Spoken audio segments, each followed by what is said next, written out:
Hello everyone, my name is Stacy and I represent database marketing. Welcome to our webinar, Enhancing MySQL Security, more on data trust and encryption. Please be aware that we'll share the webinar materials with you via email soon after the webinar is over. Typically, this will take us like a week or so. You can ask questions during the webinar using the corresponding tab, and the speaker will answer them after the webinar. Our today's speaker is Mike Rykmas, our MySQL consultant. Hello, Mike. So, are you ready to take our virtual stage? Yep. Hi, Stacy. Hi, guys. Let me start my presentation. Let's start. Yeah, let me know if you can see it. Yeah, I think we all can see it. Okay, great. So let's talk today about enhancing MySQL security, and the topic will be more on data at rest encryption. Let me introduce myself. I'm Mike Rykmas, MySQL consultant and DevOps engineer with more than 10 years of experience in both areas. I'm consultant in database and database expert with various solutions like MySQL, Cassandra, Redshift, Snowflake, a bit of ClickHouse. Also, I'm specialized in DevOps, where I lead and manage team in large-scale projects. So today I want to present you follow up on my topic, which I read on our blog post about MySQL encryption. And today's agenda covers data at rest encryption and Keyring plugin, including how does it work and why it all matters. We'll take a benchmark to see how encryption affects performance and share best practices for secure setups. At the end, we'll have question and answer sessions to answer your questions. Uh, our day, our today webinar will be based on, uh, like I said, my blog post. I've written about data at rest encryption, and today I want to be focused more on performance impact of encryption. So, yeah, let's go ahead. The webinar will be focused on three core elements, which are basics, benchmarks, and best practices for MySQL data at rest encryption. So let's talk about first item. Let's talk about basic. In basic section, we'll explore what is data at rest encryption at all and how it protects your data and why it's essential nowadays for security and compliance.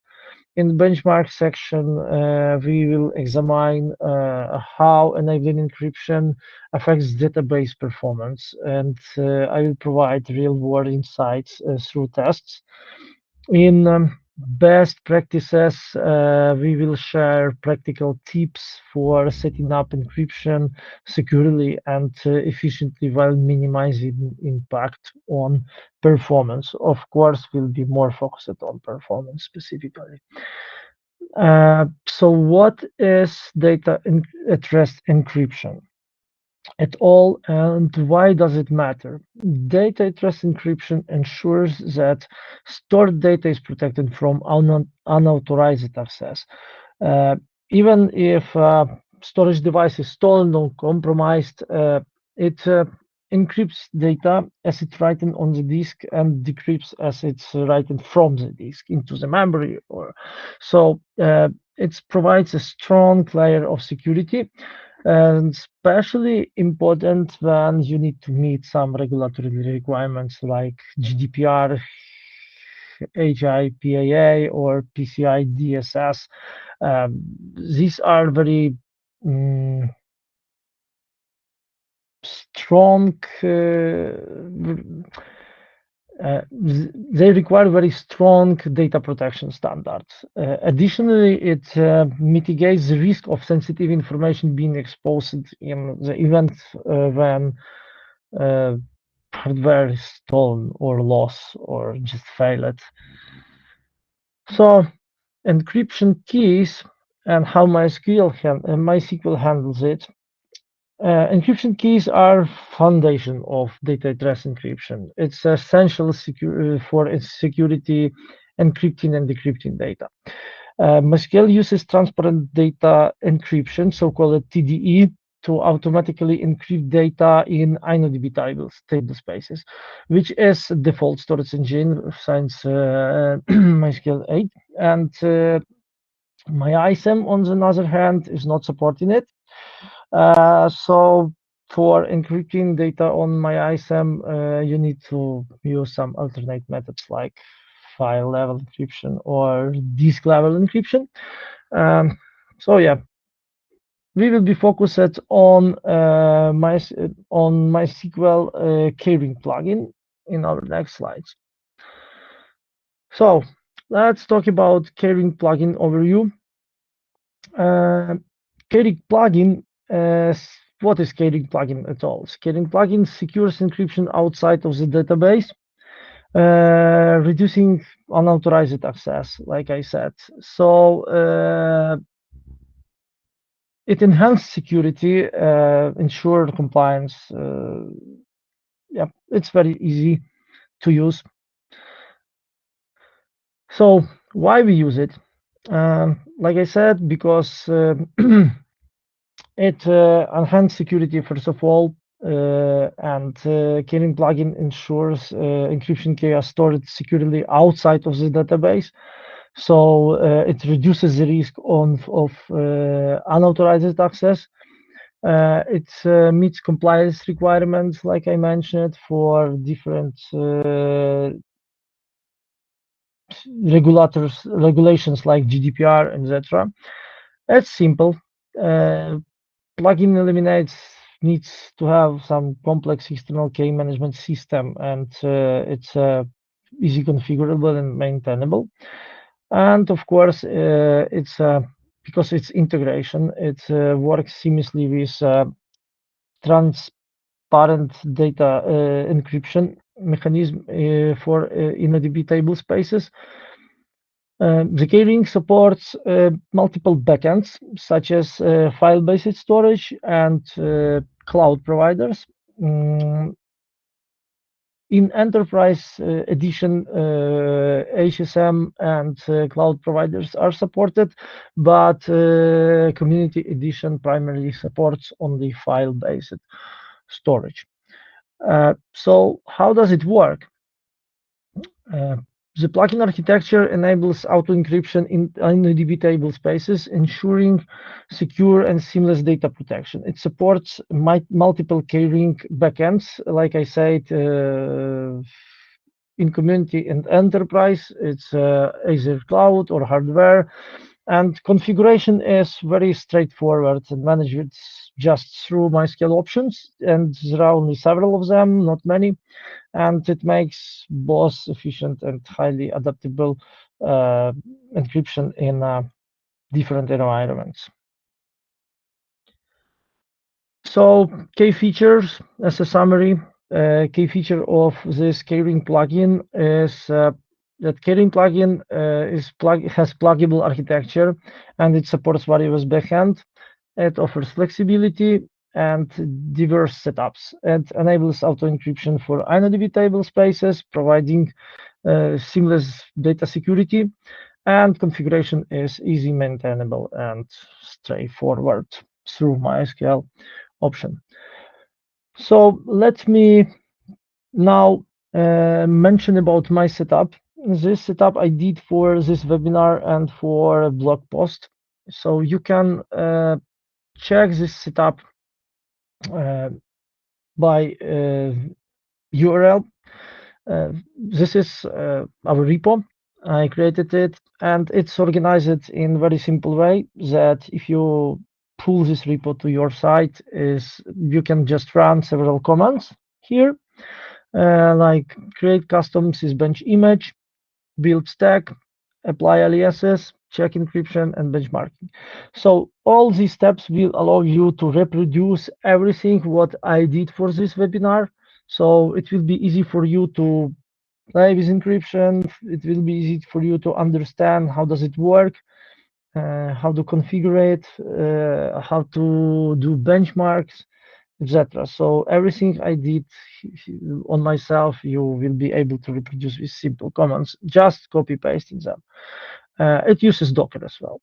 So here you can see how I built sysbench.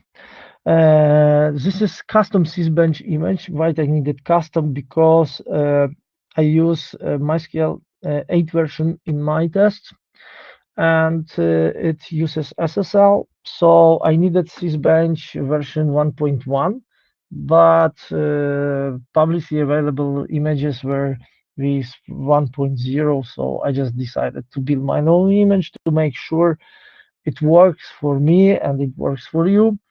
There is Docker file attached to this repo, so you can just run one single command and you can build this image on your own. And here you can see another command used to build entire stack. So this is Docker Compose, which is building for you network, custom network, two hosts, which I call it encryption, encrypt off and encrypt on, which means host with encryption enabled by default in MySQL and disabled by default in MySQL, and sysbench, another host which is running sysbench image and connecting to MySQL and gathers data from it. So here, once I built my stack, I used just a single command available in Linux, and this is a good example of how you can read data from MySQL InnoDB table space without even accessing database. So what I tried to do is I read table space file IBD, and as you can see, there are words like actions, animation, children. These are categories from test database Sakila category. And you can see in a wide screenshot that I queried this data from this table, and it's visible in both cases. So what does this mean? It means that you can read some information directly from file, and of course it will be rounded with some other characters, etc., but information is still available. It's okay if you see some like category from test database, but imagine if you have some sensitive information like government IDs, like name, surname, or some payment information, etc. So that's why I always repeating encryption matters a lot. So let's go ahead. And here I did totally the same, but for encrypted, same table, but in encrypted host. And you can see it's just a combination of some characters. It's encrypted information, so actually it tells me nothing. Okay, this is how we did this is how we did setup, and this is how I did it. And now let's focus on benchmarking, because I described encryption in my blog post, and today I mostly wanted to be focused on benchmarking and on performance aspects, because it, in my opinion, it matters a lot when we are talking about things like encryption. So what are objectives and what is environment? The objectives focus on understanding how data at rest encryption impacts MySQL performance. And we will compare performance metrics like throughput, latency, query rates between these two setups, encrypted and non-encrypted. and the tests are conducted in a controlled database environment using MySQL version 8 in both cases, with encryption enabled for InnoDB table spaces and entire database via Keyring plugin. And yeah, so let's go. Sysbench configuration.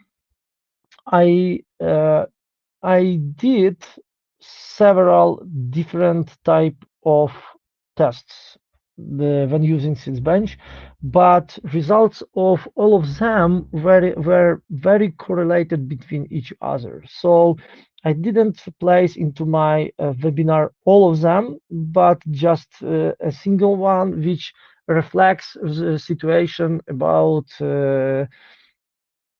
benchmarking and shows results like all other tests. So in Sysbench, I used OLTP read-write workload to simulate the real-world database activities. The data set was with 5 tables, 100,000 rows per table, and I used parallel two threads to make some parallelizing, and each test was running for 60 seconds. This is very configurable, and you can uh, make changes on your own, whatever you want. You can increase threads, increase time, increase data set. So it's very easy to configure such things. I will show you later. And it was running on same hardware, so hardware wasn't like significant, has had no significant impact here. So benchmarking methodology, what metrics I collected? I collected,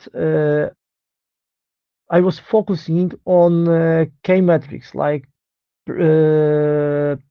transactions, queries per second, overall throughput means events per second, latency, minimum, maximum. The execution involves 3 steps. So first of all, you need to prepare data set in Sysbench. Then you are running benchmarks, and then you are analyzing results between two different environments. So let's talk about benchmarking steps and how we actually did the benchmarking. On this slide, you can see that sysbench prepare command initializes the database required for benchmarking. It creates 5 tables, 100,000 rows, and I specified here host, users, how many threads, time, etc.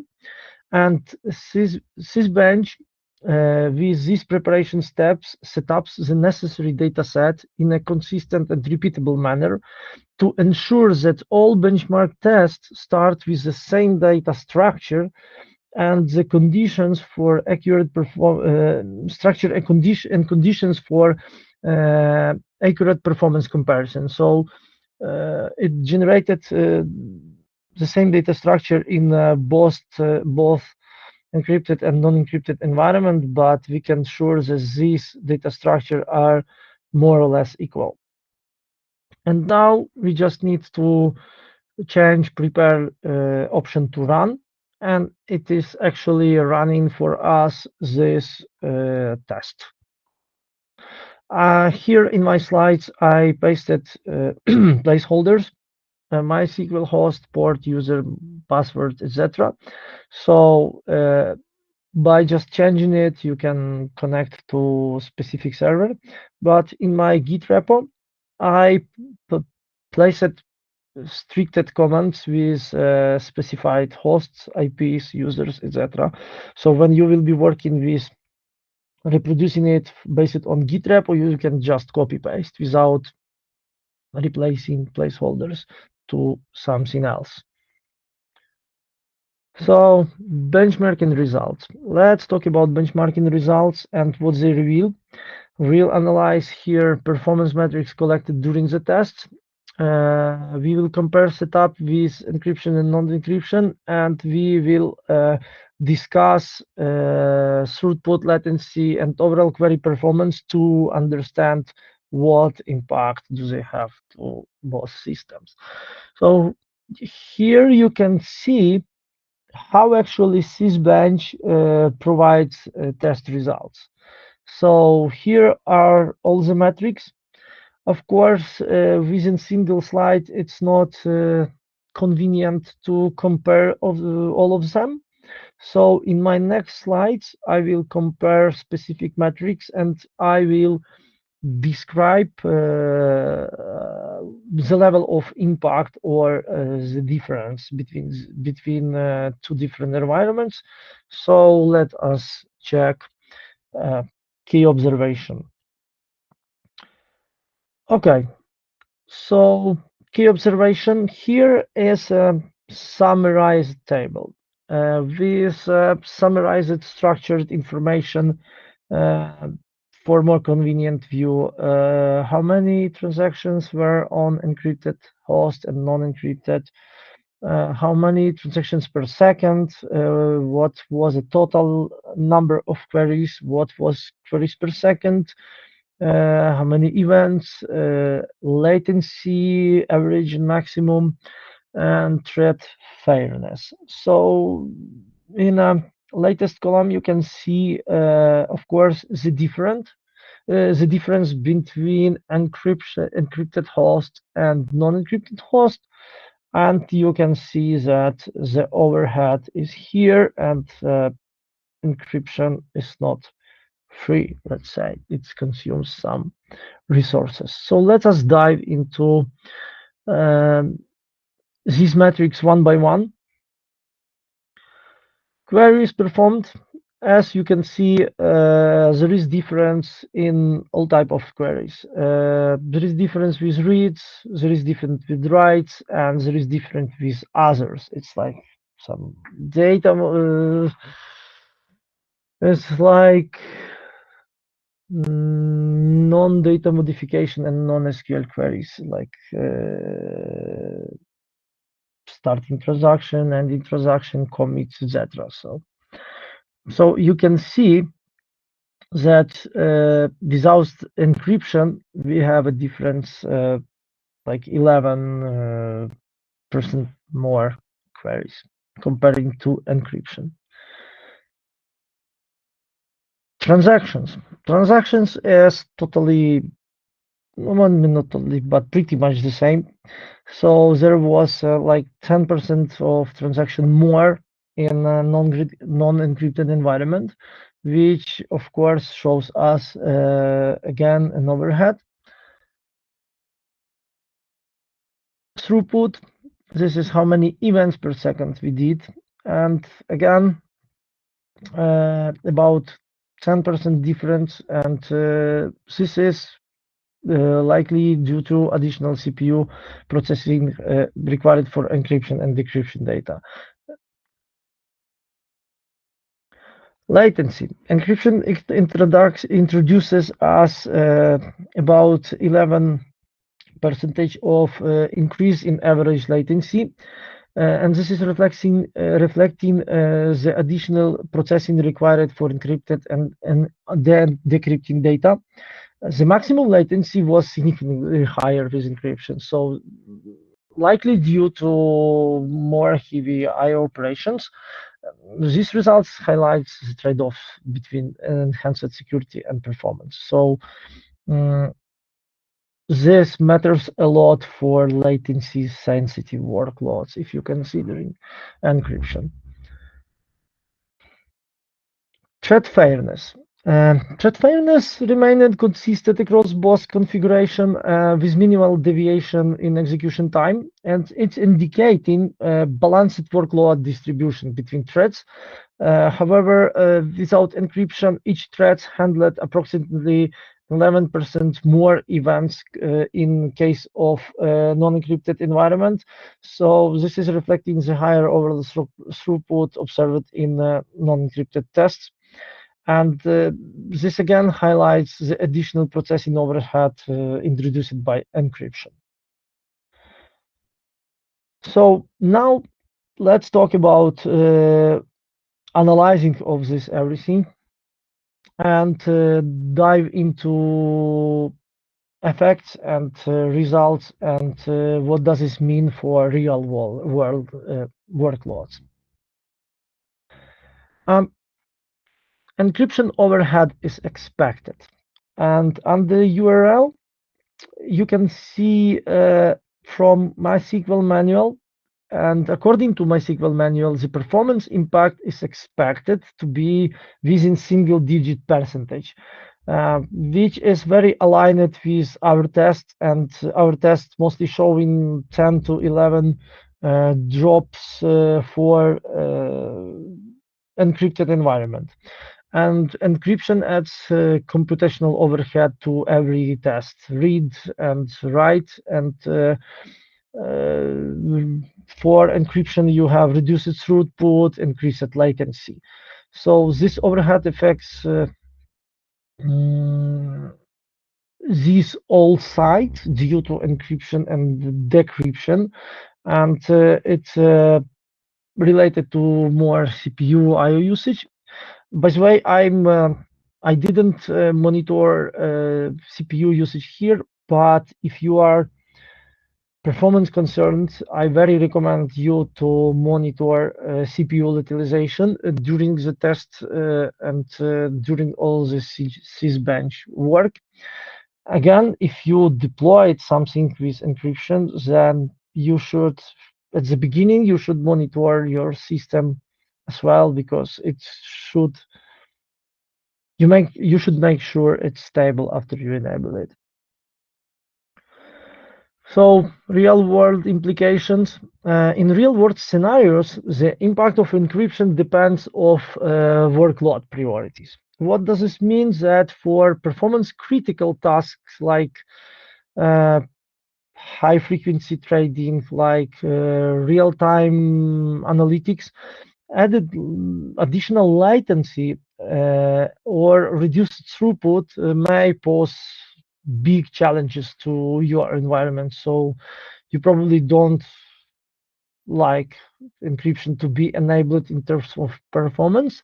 However, for industries where security is a top priority, such as healthcare or financials, the performance trade-off is acceptable and to ensure compliance and any data protection. So encryption is not always a single golden rule. It's something which you should measure, benchmark, and to make some decision if you wanna have everything encrypted or not. So conclusions. Like I said, conclusions highlight the trade-off between performance and security. With encryption, you gain robust data security at rest, but you face 10% of overhead in throughput and latency. Without encryption, performance improves, but the critical protection for sensitive data is absent. So the choice is always in your hand or in hand of product owners, architects, and engineers. So you need to decide it before you apply it. So let's now talk about practices. I think we have questions in our webinar. So I encourage everyone to answer questions in a separate tab, and later we can discuss these questions in our Q&A session. So let's talk about best practices. Best practice tells that you should evaluate encryption impact. You should optimize your hardware, and you should monitor. Before implementing encryption in production, it's crucial to benchmark your specific workload with and without encryption to understand its impact on key metrics, throughput, latency, and resource usage. So you shouldn't be surprised by resource utilization after you enable it. You should be ready to it. And to minimize the overhead, ensure you have enough of hardware capacity, especially CPU and storage, because CPU is required to encrypt, decrypt operations. Storage has more I/O operation as well. So you must be sure that if you enabled encryption, if you consider it to be enabled, you can handle the extra load. Regularly monitor performance use and using performance schema and query performance here. And of course, you can use external monitoring solution uh, to make sure your CPU, your memory, and your disk subsystem stays in appropriate level. Balance security and performance. What does this mean? You may consider partial encryption. So what does this mean? If you think performance impact is not acceptable for you, if you are concerned about your performance, you can encrypt only tables. You can focus on encrypted only tables with sensitive information and keep other tables unencrypted. But for InnoDB specifically, remember that you cannot use encryption per column, but you can use encryption per table. So if the specific table has any sensitive column, entire table should be encrypted, and other tables could be not encrypted, which may like lower performance pressure. So it's not entire database encryption, but partial per table. Additionally, you should regularly rotate keys, but from my experience, I would say usually customers are forgetting to rotate keys, and we encourage them to do this. Of course, you don't need to do this very frequently, because imagine if you have like 100 hosts and you need to rotate keys.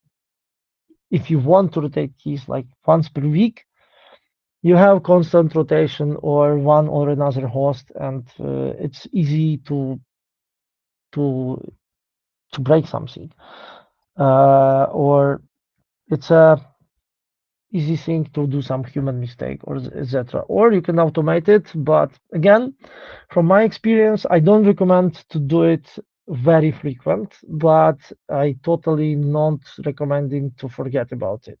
Remember, you should rotate your keys. Okay, now let's talk about questions and answers.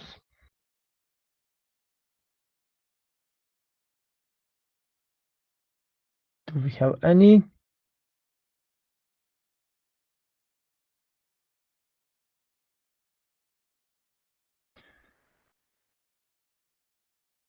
On disk temporary tables in MySQL in newest version are InnoDB, and like I said, they are supporting InnoDB tablespace supports encryption. So if you enabled if you enabled encryption on database level, you should have everything, including temporary tables on these InnoDB tables encrypted. InnoDB in newest version also supports binary logs encryption, uh, double buffer encryption, if I remember correctly, and undolog. So yeah. Any other questions?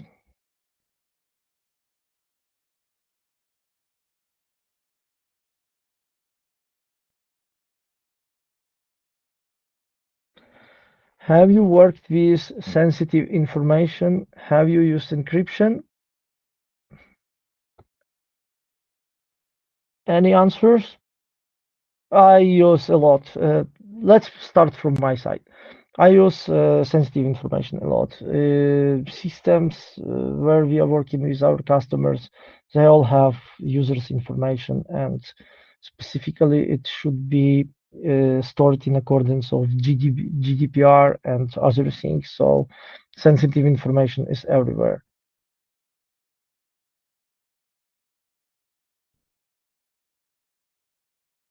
Any other answers?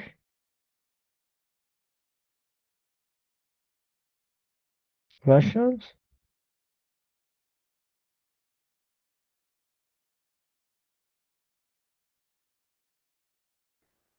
Okay.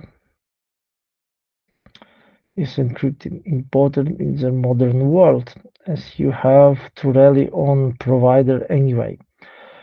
Yes, encryption is very important because I would say the modern world is all about digitalization. So you have everything in digit world, and all your information is stored in as some kind of someone's data.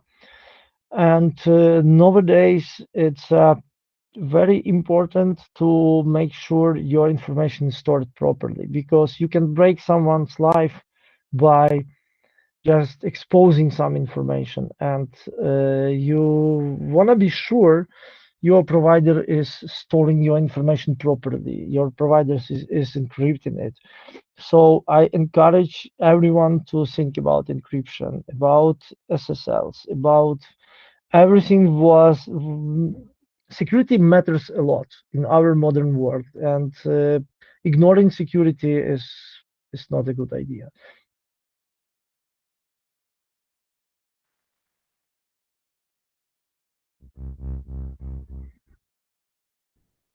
Okay, any questions?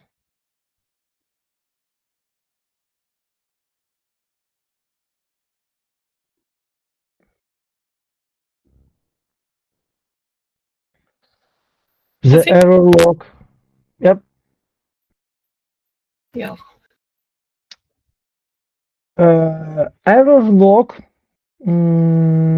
These specific two logs, I don't remember exactly now, because I was mostly focused uh, on binary logs encryptions and table spaces encryption, and we on our projects we were storing these error logs and slow logs on specific encrypted storages on where disk encryption was enabled. But from what I remember, not ready to tell now, encryption is possible for all, let's say, for all other logs. So I might be wrong here. So yeah.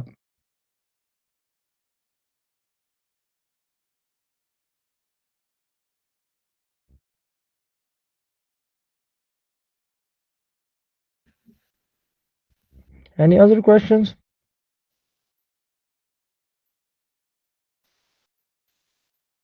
Okay.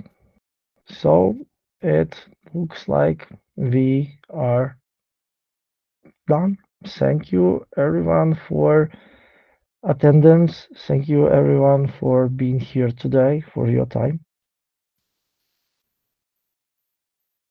Yeah, so we don't have questions. If you want to comment on the polls, you can.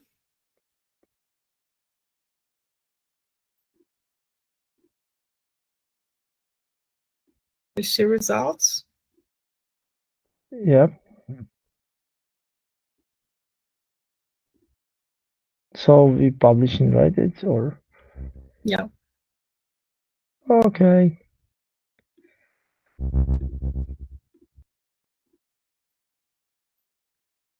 Can you see results?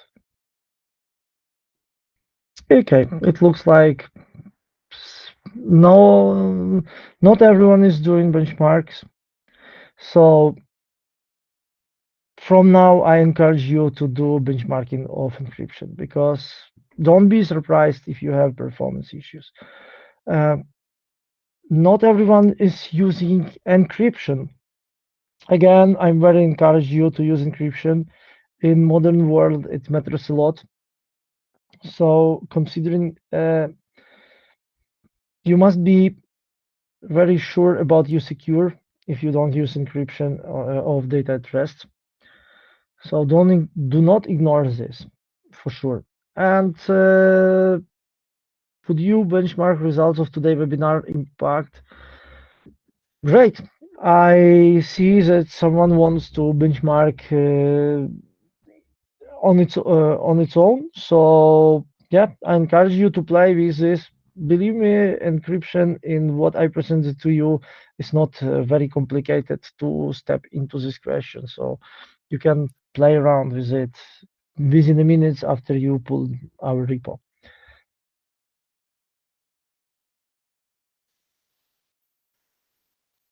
So I see just a thank you in the questions section. And so let's wrap up as we don't have questions. Thank you all for attending today's webinar, and thanks to Mike for the insightful presentation. We'll send the slides and the recording to all of you via email. And our next webinar with Federico will cover MySQL and MariaDB scalability. It would be great if you attend it as well. So hope to see some of you there. Have a good evening, everyone. Goodbye. Yeah, goodbye. Thank you. Again.